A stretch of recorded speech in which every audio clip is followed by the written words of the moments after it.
There are moments in history where reality simply stops, where science, logic, and time all seem to fold into something we can't explain. In the winter of 1876, in the small Swedish island of Okon, a teenage girl named Karolina Olsson closed her eyes after a simple accident and did not open them again for 32 years. When she awoke, her body was untouched by age. Her hair still fair, her teeth still perfect. She remembered nothing. Not the passing of kings, not the wars, not the decades that slipped through the world while she slept. What could hold a soul in silence for so long? Was it divine intervention? A rift in time? Or did she wander through a realm we can only glimpse when dreaming? The villagers called her the sleeping girl of Okon. But maybe she wasn't sleeping at all. Maybe she was somewhere else, between dream and death, between this world and the next. Her story has baffled doctors, priests, and believers for over a century. Even now, no one can truly say what happened to her, only that when she finally awoke, she wept as if she had seen something she could never tell. You're about to step into one of Sweden's most haunting enigmas, where faith meets fear and sleep becomes a passage between worlds. This is the woman who slept for 30 years, the mystery of Karolina Olsson. If this story already sends shivers through your imagination, subscribe to at Mystery Vault 80, where the unknown is never ignored. Hit the like button. Share your theory below. Was Karolina trapped in a coma or caught in something beyond time itself? Stay with us, because in this story, the line between dream and death might not exist at all. The Fall into Silence, 1876, Okon, Sweden. The island of Okon, off Sweden's frozen coast, was a quiet place, a speck of land between wind and water. But in the winter of 1876, it became the setting for a mystery that would puzzle doctors, priests, and scientists for more than a century. 14-year-old Karolina Olsson left school that afternoon beneath a gray, heavy sky. Villagers remember hearing thunder far out at sea, the kind that rolls slowly, like a warning.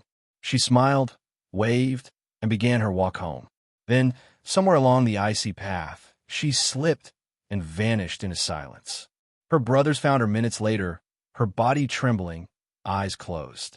They thought she'd fainted, but when they carried her home, the truth began to unfold. Karolina was alive, but unreachable. She breathed softly, her pulse faint, but no matter what they did, no one could wake her. Days turned into weeks. Her mother prayed.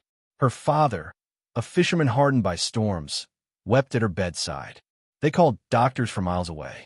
Each came, examined her, and left shaking their heads. "She is sleeping," one said, "but this is no ordinary sleep." And so the years began to pass. Karolina did not age. Her skin stayed smooth, her hair untouched. Some claimed angels visited her. Others whispered that her soul had wandered somewhere beyond time, perhaps to a place between life and death. Children grew up. Seasons changed. The world entered a new century. But Karolina slept on, a living ghost preserved in stillness. No one could explain it. Not science, not faith. And when she finally opened her eyes, 32 years later, the question that would haunt generations was simple. Where had she been? The 32-year dream, 1877 to 1908, Okon, Sweden. As the seasons turned, snow melted into sea fog and back again. But inside the Olsson home, nothing changed. Karolina still slept. Year after year, her body remained as it was, untouched by decay, immune to time. Villagers began calling her the sleeping angel of Okon. Doctors came and went, recording every detail, every impossible fact. One noted that her heartbeat slowed to almost nothing. Another swore he saw tears in her closed eyes when he whispered her name. Her mother believed she was somewhere else, not dead, not alive, but in between. In her dreams, she claimed she saw Karolina standing in white light, surrounded by voices she couldn't recognize. Science called it suspended animation. The church called it divine mystery. But no one truly knew. For 32 winters, Karolina's room remained the same. A candle at her bedside, a small cross on the wall, and a chair where her mother prayed. And then, on a February morning in 1908, precisely 32 years to the month since her fall, the silence broke. A faint whisper escaped her lips. Her eyelids trembled. And then, slowly she woke. When her mother rushed to her side, Karolina's first words were strange. "Why are you crying, Mama? Did I sleep too long?" She believed she'd only been asleep for a single night. She didn't recognize herself in the mirror. She didn't understand the electricity buzzing in the streets, or why people dressed differently, or why her brothers were now old men. The world had changed, but she had not. No one could explain it. Not the doctors who examined her, nor the priests who came to bless her home. To some, it was a miracle. To others, a cosmic anomaly. And as she tried to describe what she saw in her dreams, a place of light, sound, and stillness beyond time, the mystery of Karolina Olsson deepened. Was she a medical marvel, or had she truly crossed the line between life and eternity? The Awakening, 1908, Ökno, Sweden. The morning of February 22nd, 1908, began like any other in the small fishing village of Ökno. A soft wind brushed against the Baltic coast, and the faint sound of church bells echoed across the icy sea. Inside the modest Olsson home, a creaking wooden cottage that had stood through 30 winters, something impossible was about to happen. For more than 32 years, Karolina Olsson had lain in her bed, suspended between life and death. Her mother, Agda, now an old woman in her 70s, tended to her daily without fail, feeding her drops of milk, whispering prayers, and brushing the same long hair she had combed since 1876. That morning, as Agda leaned in to touch her daughter's forehead, she froze. Karolina's breathing, usually slow and shallow, had changed. It was deeper, steadier. Then, for the first time in over 3 decades, her eyelids fluttered. Agda gasped, clutching her chest. The candle beside the bed flickered violently, as if reacting to the impossible moment. And then, the miracle, or madness, unfolded. Karolina opened her eyes. She looked around the room, dazed but alert. Her lips trembled, and in a soft, childlike tone, she whispered, "Mama, why are you crying? Did I sleep too long?" Her mother collapsed to her knees, sobbing, "You're awake, my darling. You've come back." But the truth was, Karolina didn't know she had been gone. The return to reality. When doctors from Kalmar arrived later that day, they found Karolina sitting upright, weak but conscious. She spoke clearly, though her words carried the innocence of a girl who still believed it was the year 1876. She asked about her brothers, unaware that 2 had already died. She asked why the house felt smaller, unaware her father had passed away decades earlier. She asked why everyone looked so old. She had missed an entire generation.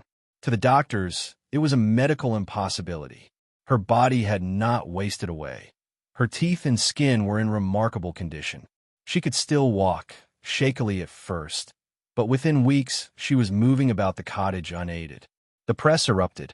Headlines in Stockholm and Copenhagen declared, "The girl who slept for 32 years has awakened." Skeptics accused the Olsson family of deception, suggesting Karolina had been hidden away for reasons unknown, perhaps a secret illness, perhaps even a crime. But no one could explain the most haunting detail. She remembered nothing of those years. Not a single dream, not a single voice, only darkness. When asked what she experienced during her long sleep, she gave the same quiet answer every time. "I was not here. I was somewhere else, but I can't tell you where." Science meets the impossible. By 1908, the scientific community had advanced far enough to recognize and diagnose comas, catatonia, and psychological paralysis. But no known condition, not even the rarest, could explain Karolina's survival. Professor Harold Froderstrom from Uppsala University examined her case notes and found them inconsistent with all known medical phenomena. He wrote, "If the facts are true, this case challenges every definition of human physiology." Others suggested she may have suffered from a prolonged psychogenic trance, a mental disorder so severe that the body mimics sleep for years. But that didn't explain the preservation of her body or how her mother, could have sustained her without infection or malnutrition for 3 decades. And so, speculation grew darker. Some claimed her mother had faked the sleep to conceal a family scandal, perhaps an illegitimate pregnancy or an act of violence. Others whispered that Karolina had been placed under a spell. An old Nordic curse said, to trap a soul between the living and the lost. The newspapers turned it into sensation. Scientists turned it into debate. But for Karolina, none of it mattered. She simply wanted to live again. The woman who lost time. Imagine waking up and finding that your entire world has vanished. The people you love gone. The music you knew forgotten. The language itself changed. That was Karolina's reality. She often sat by the window where her bed once stood, staring at the sea in silence. Neighbors recalled her saying softly, "I still feel as though I am dreaming." Doctors noted that she avoided bright light, slept irregularly, and suffered sudden fits of laughter followed by tears, symptoms that modern psychologists might associate with trauma or temporal disorientation. She tried to read books, but her writing skills had faded. She tried to rejoin village life, but everyone looked at her like a ghost. For the rest of her life, Karolina remained in that same cottage, never marrying, rarely leaving home. To many, she became a living legend, the woman whom time forgot. Legacy of doubt. In 1950, long after Karolina's death, a Swedish journalist revisited the case. He found that the official records were incomplete, scattered, and contradictory.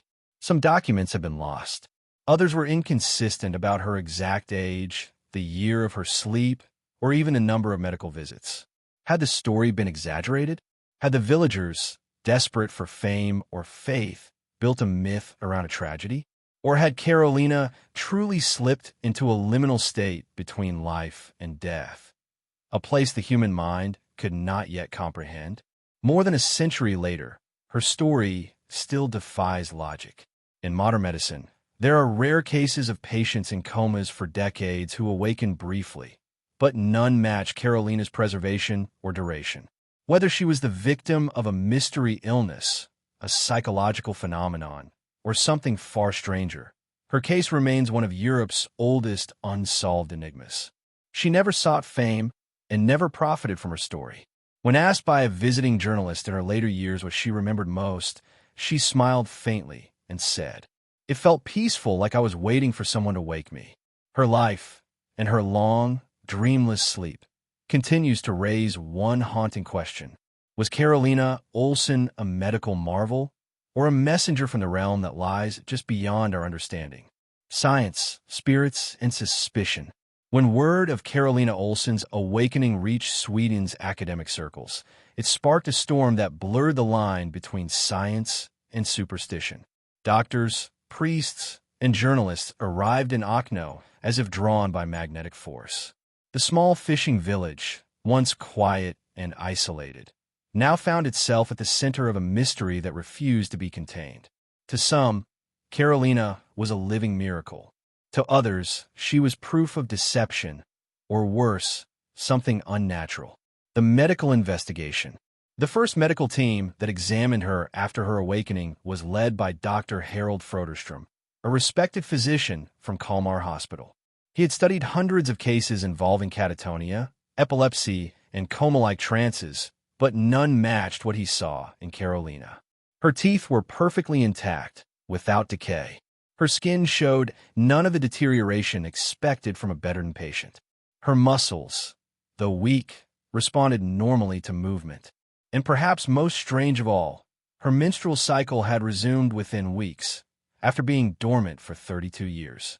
It was in every sense biologically impossible.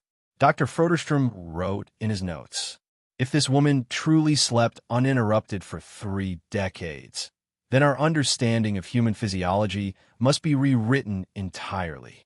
But even he harbored doubts. He began to wonder if there had been periods of partial consciousness, moments when Karolina might have been awake, hidden from outsiders. Could her family have kept her illness secret to avoid shame or ridicule? Could they have exaggerated the length of her sleep? The questions multiplied faster than the answers. Theories of the mind. By 1908, psychiatry was still a new and evolving science.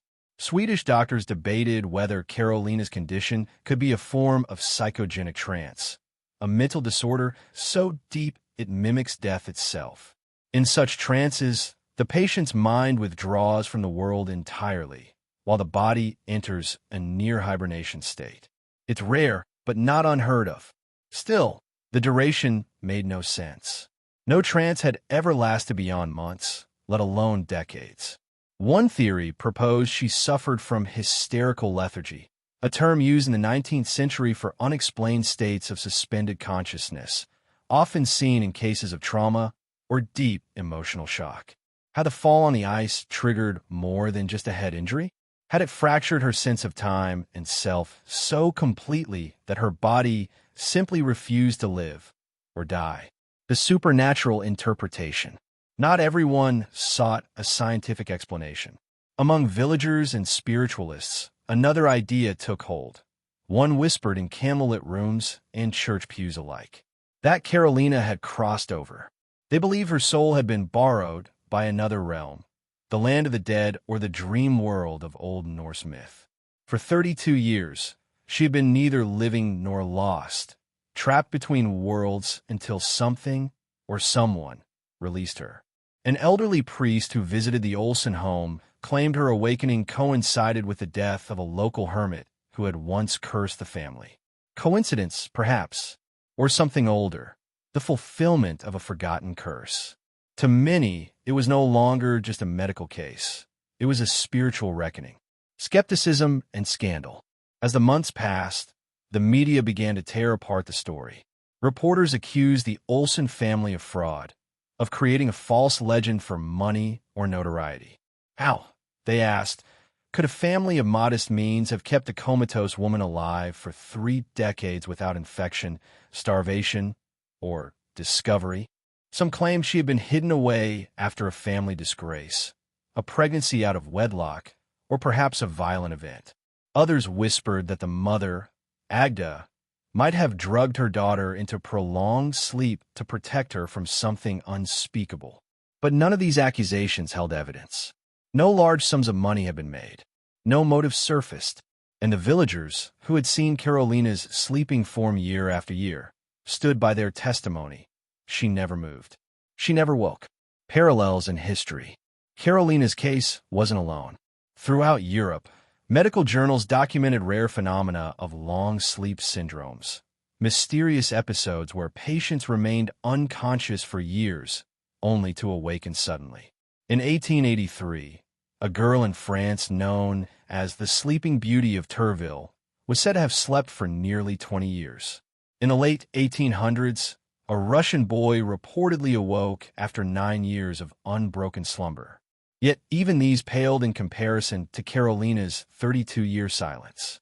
Her case became the cornerstone for debates about mind-body dualism, whether the consciousness could detach from the body entirely, and if time, for that consciousness, might flow differently. Was Karolina's sleep a medical impossibility, or a glimpse into how fragile our grip on reality truly is? The divided public.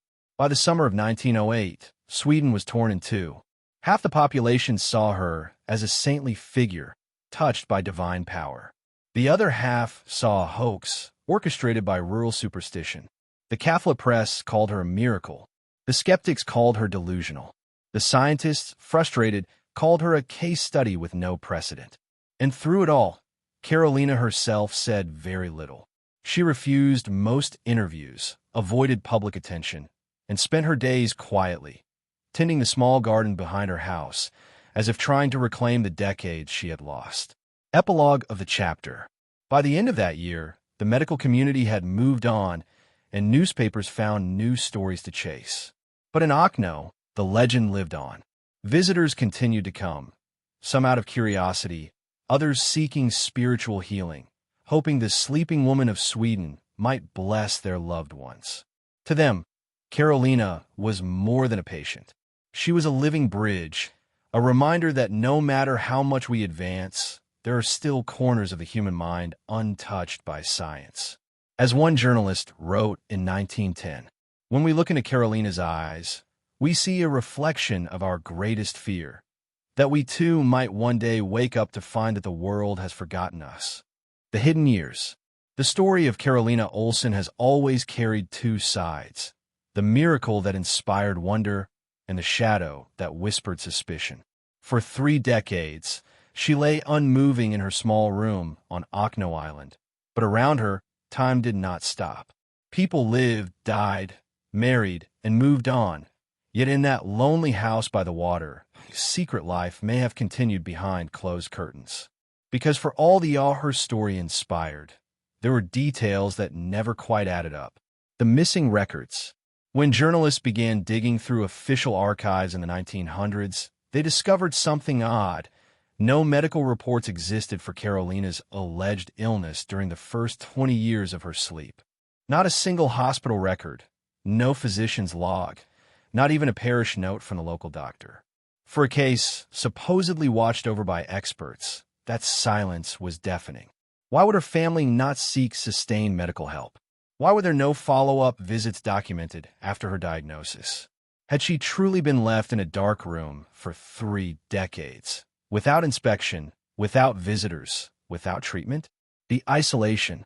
Karolina's mother, Agda, was known as a fiercely private woman, strict, religious, and protective to the point of obsession. Locals recalled how she forbade anyone from entering the upper room where her daughter lay. Only one sister was occasionally allowed to bring food and change the linens. Witnesses said that when priests or doctors came to pray or observe, they were made to stand at the doorway, never close enough to touch Karolina. This secrecy festered into rumor. Some said Agda had gone mad with grief and kept her daughter imprisoned in a delusional attempt to preserve her purity. Others claimed Karolina had been awake, trapped, perhaps drugged or hypnotized, to protect some dark family secret. Was it guilt? Was it shame? Or was it something even more sinister? The villagers' whispers. By the late 1890s, a strange divide had formed in the village. Some neighbors swore they could hear voices from the Olsson home at night, whispers that didn't sound like prayer.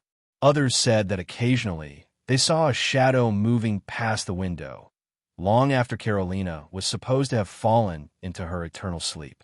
An old fisherman once told a reporter, "The girl was not dead. I heard her. I swear it. She spoke to someone in that room." Was it imagination? Or had the villagers truly heard the murmurs of a woman hidden away from the world? The theory of coercion. Years later, a Swedish psychiatrist named Dr. L. Lindeberg proposed a radical theory. That Karolina's sleep might have been a psychological imprisonment enforced by her family's will. He speculated that Karolina had suffered a breakdown, perhaps caused by trauma or abuse, and that her mother's extreme beliefs turned that breakdown into a lifelong possession. To the family, she wasn't ill. She was cursed, and rather than seek help, they chose to contain her. Under this theory, her so-called awakening in 1908 wasn't miraculous at all, but the natural recovery that came after her mother's death. When a matriarch's control was gone, Karolina's mind finally freed itself. This theory remains chilling because it fits the timeline exactly. Agda died only months before Karolina's reawakening. Coincidence? Or release? The unseen letter. In 1932, decades after her awakening, a letter surfaced in the Kalmar archives, allegedly written by one of Karolina's brothers. In it, he spoke of the long years when we lived in fear of her condition and of mother's will. The letter mentioned hidden things and a promise made to keep the silence. It ended abruptly with a cryptic line. We all knew that she was still there, between this world and another. The authenticity of the letter has been debated, but its existence reignited public fascination and suspicion. Conflicting accounts. Even Karolina's own memories conflicted. When interviewed later in life, she claimed she remembered nothing. No dreams, no sensations, no voices. But on other occasions, she hinted at faint memories. "I was far away," she once said softly. It was not dark, only quiet, like being underwater, waiting for light. If she had truly been unconscious, how could she describe such vivid sensations? Was it imagination, or an echo of awareness during her long absence? The spiritual parallel. In 19th century Sweden, it was believed that people who fell into unnatural sleeps were souls borrowed by angels, caught between the mortal world and the divine.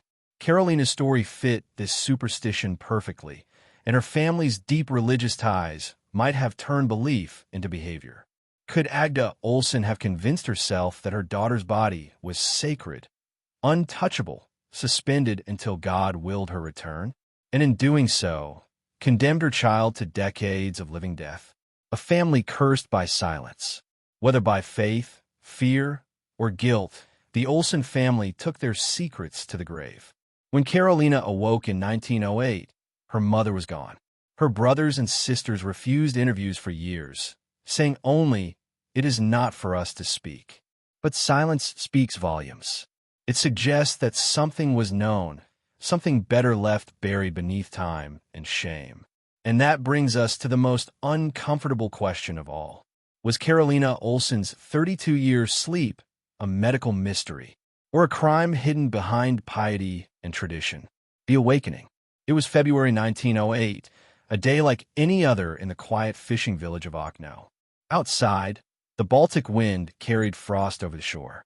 Inside the Olsson household, it had been 32 years since anyone had seen Karolina's eyes open. But on that cold morning, everything changed. The day she woke up, Karolina's brother, August, had gone to her room to check on her, as usual.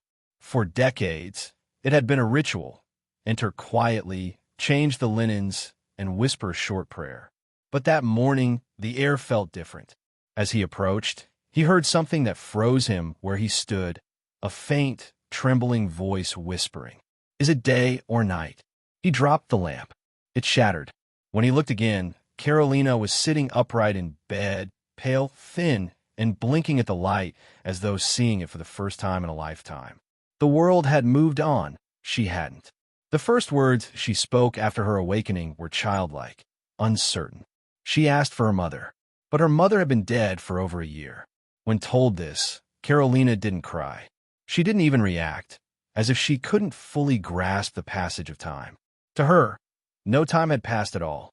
The last thing she remembered, she said, was slipping on the ice one winter evening. Then nothing. Just a soft dark, she called it. For her, it was still 1876.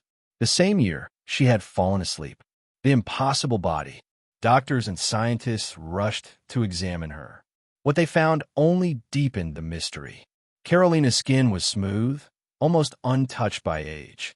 Her teeth, intact, white, as though she had been receiving care all along.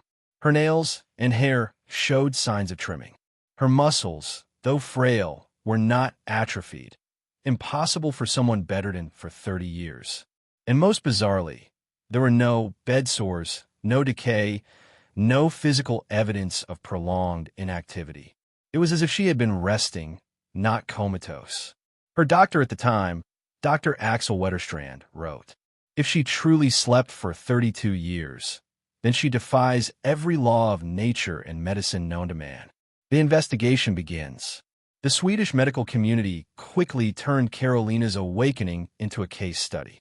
Physicians arrived from across Europe to examine her, recording her pulse, her memory, her reflexes, all normal. But as they probed deeper, they noticed something else, her fear of light. She often covered her face and said the daylight hurt. She refused solid food, only taking milk and bread, the same diet she'd been fed as a girl. And when shown a mirror for the first time, she stared in silence, whispering, "This isn't me." For a moment, it was as though she saw another face staring back. The conflicting stories. Soon, inconsistencies began to surface. Neighbors who visited claimed Karolina was alert, speaking clearly, even laughing. But her family insisted she was still weak and recovering. A local journalist, Anders Björklund, interviewed her secretly and published a short article in Kalmar Lands Tidning titled "The Woman Who Slept Through Time." In the piece, he wrote that Karolina told him she had dreamed of voices calling her, and that the voices told her when to wake. When the article went public, her family denied everything, saying Karolina had been too fragile to speak. Yet the words in print matched her handwriting, suggesting she had written part of it herself. So who was telling the truth? Had her family continued to control the narrative? Even after she woke? The theories. As scientists failed to explain her condition, the theories grew wilder. Some said she had suffered extreme catalepsy, a rare neurological state that mimics death, though never before recorded for so long. Others proposed psychological withdrawal, a self-imposed coma caused by trauma. But to the villagers, there was only one explanation. She had been taken by something beyond human understanding. An old fisherman whispered to reporters. She wasn't asleep. She was somewhere else. Maybe heaven. Maybe hell. But not here. The return to life. Slowly, Karolina began to adapt. She relearned speech, reading, and movement, all astonishingly fast. Within a year, she was walking through her village, her face pale but serene, like a ghost among the living. Children followed her at a distance, whispering, "That's the woman who time forgot." But something in her eyes remained distant, as if part of her had never come back. She avoided mirrors.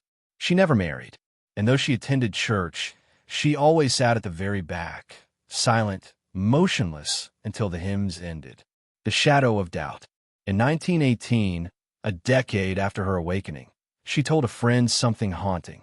"I think I woke too soon." What did she mean? Was she referring to a dream she longed to return to, or to a world she no longer belonged in? No one knows, but that quiet statement added a chilling final note to her already impossible story. Ending transition. Soft, eerie music fades in, ticking clock over a heartbeat. Coming up next, Chapter 7. The Scientist, the Seance, and the Truth That Never Was. Was Karolina Olsson a victim of faith, a medical anomaly, or something far stranger, a soul who walked between two worlds? The Scientists, the Seance, and the Truth That Never Was. After Karolina's miraculous awakening, her quiet village became a spectacle. Reporters, priests, and physicians descended on Okno, each searching for answers, or perhaps fame. But what started as a scientific investigation soon turned into a spiritual battleground, where faith, superstition, and science collided in the shadow of a woman who had defied death itself. The scientific debate. Karolina's case caught the attention of Sweden's medical elite. Among them was Dr. Harold Ulriksson, a neurologist who publicly declared her condition to be an extended cataleptic state bordering on hibernation. He argued that her brain had entered a kind of survival mode, shutting down unnecessary functions to preserve itself. But not everyone agreed. Another researcher, Dr. Gunhild Forsberg, examined her medical records and concluded that no natural explanation could justify the absence of muscular decay, dental wear, or aging. She wrote, "If her heart had truly beaten for 30 years, she should have aged. If she did not age, then what sustained her?" The debate grew so heated that a symposium was held in Stockholm in 1909, an unprecedented event for one woman's case. Scientists presented diagrams, sketches, and tissue samples, but no conclusion. Karolina herself refused to attend. When asked why, she simply said, "They speak of me as though I'm not alive." Her quiet defiance silenced the room. The rise of the spiritualists. While scientists struggled with evidence, spiritualists saw a revelation. The early 1900s were a time when seances, psychic circles, and afterlife experiments were spreading across Europe. To them, Karolina's sleep wasn't a medical mystery. It was proof of spiritual suspension. A British medium named Eleanor Blake traveled to Sweden, claiming she had spoken with Karolina's spirit years before the awakening. According to Blake, Karolina had been held between two planes, communicating with the sleepers of the sea. Her statements were dismissed by scholars, but they captivated the public. Soon, pamphlets titled "The Sleeping Prophet of Sweden" appeared in London and Berlin, painting Karolina as a living miracle. One even claimed she was chosen by angels to remind humanity that life does not end with sleep. The private seance. By 1910, curiosity had turned into obsession. A small circle of spiritualists persuaded Karolina to participate in a private seance at her home, something she later denied ever consenting to. According to notes later published by an attendee, Karolina entered a trance-like state for over an hour. Witnesses claimed her voice deepened and began speaking in perfect German, a language she had never learned. She supposedly whispered, "I saw the place where the clocks do not move. I heard them ask me to wait." When she awoke, she was trembling, pale, and confused, muttering, "Never again." The story spread like wildfire. Whether true or embellished, it cemented her legend, not as a patient, but as a gateway between this world and the next. The psychological theory. Back in the academic world, another theory emerged, one that sought to ground her mystery in human trauma. Dr. Lars Tornqvist, a psychologist from Uppsala, proposed that Karolina had entered a psychogenic fugue, a mental retreat caused by extreme emotional distress. He suggested she may have witnessed something horrifying as a child, possibly abuse, grief, or violence, that triggered her long withdrawal. According to him, her sleep was not a coma, but a defense mechanism, locking her consciousness away to escape pain. It was a bold theory, but impossible to prove. Her family refused interviews. Her medical records disappeared from public archives in 1911, and soon, the line between evidence and folklore became too blurred to separate. The War of Belief. By the 1920s, Karolina had become both a scientific riddle and a spiritual symbol. Newspapers sensationalized her as the miracle sleeper, while skeptics called her a fraud. Some accused her family of staging the entire event to gain money or notoriety. Others argued no human could fake such a state for 3 decades without dying. Even within her village, the divide grew. To some, she was blessed. To others, she was cursed. And in the middle of it all stood Karolina, silent, tired, unwilling to speak of her years in darkness. A woman between worlds. When asked what she thought of all the speculation, Karolina's only recorded words were, "You all want to know where I went. But maybe it's better that I don't remember." That statement chilled even the most skeptical scientists, because whether she was asleep, trapped, or elsewhere, Karolina's memory seemed to have built a wall around itself, a wall no one could breach. And behind that wall might have been the key to everything. The vanished records, what Sweden tried to forget. When Karolina Olsson finally awoke after 3 decades of sleep, the world briefly stopped to watch. But when curiosity turned into scrutiny, when scientists, priests, and skeptics began asking too many questions, something unexpected happened. The story began to disappear. The Lost Files.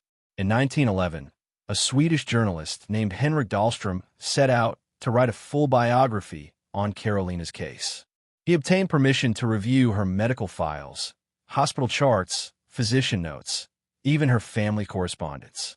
But when he arrived at the Kalmar County Medical Office, the clerk told him, the documents no longer exist. Officially, they were said to have been transferred to the National Archive in Stockholm. But when Dahlström checked there, the boxes were empty. Only a single page remained, a short and signed statement that read, "Subject returned to full consciousness. Condition stable. Further study unnecessary." It was as if 30 years of history had been erased overnight. The whispers of a cover-up. Rumors soon began to circulate that Karolina's case had been quietly suppressed by Sweden's medical authorities. Some claimed the doctors who treated her had falsified her records to protect their reputations, that the idea of a miraculous sleep made them a laughingstock among European scientists. Others whispered of something darker, that government-funded research had been conducted on Karolina's condition, studies exploring human hibernation or suspended animation, and that those findings had to be destroyed. A former assistant at the Kalmar hospital later confessed anonymously to a local paper. They came at night with boxes and orders. We were told never to speak of it. Whether it was truth or folklore, the mystery deepened, because every attempt to locate the original evidence ended in silence. The experiment theory. Between 1901 and 1908, several hospitals across Sweden reportedly received unidentified patients suffering from extended sleep states. Each was connected in some way to doctors who had examined Karolina. Could she have been part of a larger study? Had her case inspired medical experimentation on the limits of consciousness? Historians later uncovered private letters written by Dr. Ulrichsen, one of Karolina's early physicians. In them, he mentioned a pattern of patients entering dreamlike comas, often following emotional trauma. He hinted at funding from Stockholm and tests to stimulate the cerebral core. No such program was ever officially acknowledged, but the timeline matched. And it raised a haunting question. Was Karolina truly a miracle of nature, or the first subject of something unnatural? The conflict of interest. Adding to the intrigue, several of Karolina's doctors went on to hold powerful positions within the Swedish Academy of Medicine. When later asked about her, they dismissed her story as rural superstition. But why would these respected men, who once signed her case reports, suddenly deny she ever existed? A surviving ledger from 1906 lists a patient under the care of Dr. Ulrichsen. The entry includes a note. Condition: suspended consciousness. Duration: 30 years. Cause: classified. It was filed under a closed category, one typically used for state security cases. That single word, classified, changed everything. The search for truth. By the 1930s, a new generation of journalists and researchers began trying to track down Karolina herself. But she had withdrawn completely from public life. She refused interviews, declined photographs, and destroyed most of her letters before her death. When a reporter finally convinced her to speak, she said only this: "They wanted me to remember. I did, and I wish I hadn't." Her words hinted at something deeply unsettling, that she did recall pieces of those missing years, and that someone had tried to make her talk. The final cover-up. After Karolina's death in 1950, her remaining belongings were seized by local authorities for historical preservation. Among them were her journals, a few family photographs, and a single lockbox. When archivists opened it years later, they found it empty, save for one folded note. It read, "Don't look for the dreamers. They never truly wake." No signature, no explanation, just that cryptic line, a chilling echo of her own story. The pattern reemerges. Nearly a century later, in 1978, a similar case appeared in Germany. A woman who fell unconscious for 20 years and awoke claiming she dreamed in another time. Doctors treating her referenced this Swedish phenomenon in their notes, proving Karolina's case was still being quietly studied behind closed doors. So why, after so much time, does her story remain half erased? Why do official archives still mark her medical file as missing? And what could possibly be so dangerous about a woman who slept? The dream that spoke, what Karolina remembered. When Karolina Olsson awoke after 3 decades in darkness, she spoke little. But over time, fragments began to emerge. Glimpses of a place she claimed to have lived in while the world believed she was gone. What she described defied logic, but it also carried a strange, haunting consistency. The world between worlds. Karolina told her attending nurse that she remembered a place of soft light, where time felt like water. She claimed she could hear voices, familiar voices, but couldn't see their faces. They were always near, she said, but I was not allowed to look at them. Her words hinted at a dreamlike limbo, something between life and death. Doctors dismissed these claims as post-coma hallucinations, but the consistency of her descriptions was hard to ignore. She spoke of rivers that flowed backward, villages built of glass, and a clock with no hands. Every time she mentioned this clock, her pulse quickened. She said when the clock finally struck, she woke, suggesting her awakening was somehow triggered by a moment in that other world. The unseen visitors.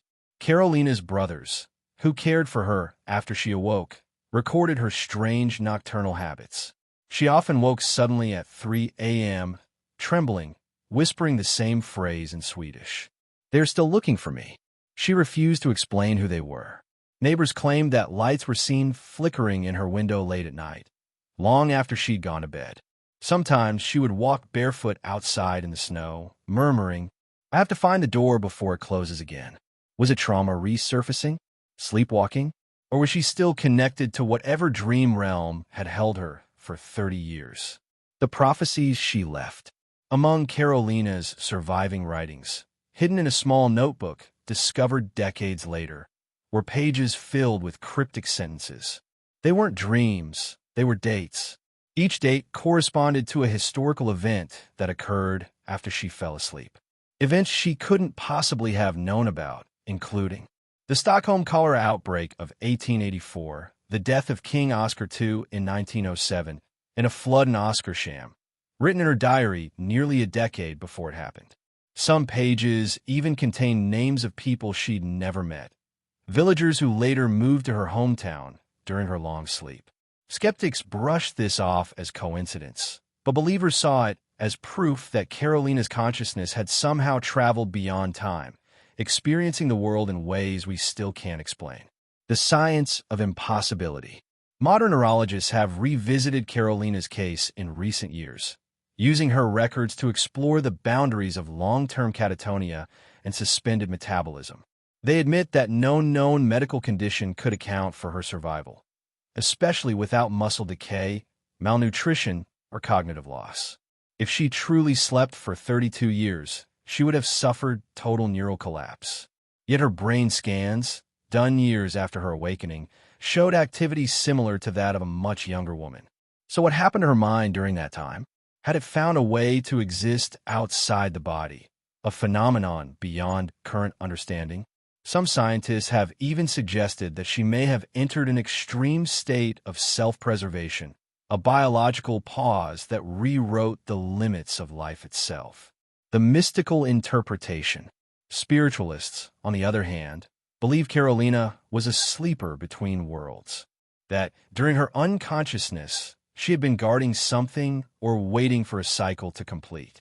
Old Swedish folklore speaks of the dreamers, souls who sleep through generations, tasked with holding back darkness until their time to awaken. One passage from a 17th century legend eerily matches her case. When the bell that tolls for no one finally rings, the dreamer shall open her eyes, and the years will mean nothing. Karolina's story gave that myth a face, and many wondered, was she one of those dreamers? Or did folklore simply mirror the inexplicable, the memory of the face? Her final and most disturbing recollection came years after her awakening. During a rare interview, she said softly to a journalist, "I remember someone sitting beside me. Not a doctor, not a nurse. Someone I knew before I fell." When pressed further, she added, "He told me, it isn't your time, but when you wake, they'll be gone." Weeks later, her mother, the person she was closest to, died suddenly. Karolina never spoke about the dream again. It's as if that memory, or whatever it represented, was never meant to cross the boundary between her world and ours. The awakening that shouldn't have been. When Karolina Olsson awoke in 1908, the world she returned to was no longer hers. Her child at home had changed hands. Her village had electricity. The faces she remembered were buried beneath decades of time. She was, in every sense, a visitor from another era, a girl who closed her eyes in one century and opened them in the next. And though she was alive, she would never truly live again. The girl out of time. Doctors marveled at her recovery. Within months, she could walk, eat, and even speak with clarity. But what unsettled those around her was her manner. Karolina seemed detached, emotionless, as if her soul had only half returned. Neighbors said her eyes appeared too calm, as if they'd seen centuries pass. She didn't recognize modern objects, not the phonograph, not the electric lamp, and refused to leave her family's estate. When asked what she planned to do next, she replied, "I'm just waiting for the bell to ring again." Those words echoed the old legend of the dreamer who wakes when the bell tolls. But what was she waiting for this time? The silence that followed. For the next several years, Karolina lived quietly, avoiding public life. Her case was still studied by scientists across Europe, but she refused all examinations after 1910. Even when invited to speak in Stockholm, she declined, saying simply, There's nothing new to say. I didn't sleep. I waited. She worked briefly as a seamstress, and though she appeared healthy, she never married, never traveled, and rarely spoke of her long sleep. But witnesses claimed strange things continued to happen around her. Clocks in her home, stopped exactly at 3 m candles, would extinguish when she entered a room. And occasionally, she'd be found standing by her window whispering, "It's almost time." Was it paranoia, trauma, or was something she knew that no one else did? The medical aftermath. Years later, doctors reviewed her medical file, and what they found only deepened the enigma. During her 32 years of unconsciousness, Karolina's hair barely grew. Her teeth remained pristine, with no decay. Her skin, though pale, was smooth and youthful. When they drew blood, her results were baffling. She had extremely low sugar and oxygen levels, the kind found in hibernating mammals, not humans. How had her body sustained itself with no nourishment, no water, no decay? Modern science still cannot replicate such preservation. If this was sleep, it was a kind unknown to medicine. The last years, by the 1930s, Karolina was in her 70s, but still looked decades younger. Villagers came to call her the timeless woman. Some believed she had been chosen. Others whispered she was cursed. When the Second World War reached Sweden's borders, Karolina was said to have wept uncontrollably, murmuring, "It's beginning again, the noise I heard in my dream." She died quietly in 1950. The exact date of her death remains uncertain. No autopsy was ever performed. Her grave marker simply reads, "Karolina Olsson, she slept in peace." The unsolved question. Karolina's story challenges everything we know about consciousness. If her body was in suspended animation, what her mind? Where did it go for 32 years? Some say she experienced temporal dislocation, her consciousness traveling through a loop in time. Others believe she entered a metaphysical state, where her soul touched another realm, the same realm glimpsed in near-death experiences. But for all our theories, the truth may rest in Karolina's final written words, discovered in her notebook. "I saw the years pass like snow on the river. I was not asleep. I was being kept. Kept by what? Or by whom?" Remains one of history's most haunting questions. The legacy of the sleeper. Today, the house where she lived still stands in Ökno, Sweden. Locals say that sometimes, on cold winter nights, the faint sound of a bell can be heard from inside. And if you listen closely, it rings twice. Once for the girl who slept, and once for the world that will never wake from wondering why. They called her the sleeping girl of Ökno. But perhaps Karolina wasn't sleeping at all. Perhaps she was walking somewhere, through a place where time folds like a dream. The mystery of Karolina Olsson stands at the crossroads of faith, science, and the unseen. For over 3 decades, her body lay still, untouched by decay, untouched by age, as though some unseen force had pressed pause on her existence. Doctors called it impossible. Villagers called it divine. But deep down, we all feel it, that thin line between waking and eternity. What if Karolina's sleep wasn't an illness, but an invitation, a glimpse into the veil between our world and whatever waits beyond the next breath? Maybe she returned because her dream ended, or maybe because it never did. If this story stirred something in you, a question, a feeling you can't quite explain, let us know in the comments. Was Karolina lost in a coma, or caught in something deeper, something beyond time itself? Don't forget to like this video if you felt the mystery, and subscribe to Mystery Vault, where each week we open another door into the unknown. Share this story with someone who loves the unexplained, because the more we look into these forgotten corners of history, the closer we come to seeing what waits in the dark. Until next time, keep your mind open, and never stop searching for the truth hidden between sleep and forever.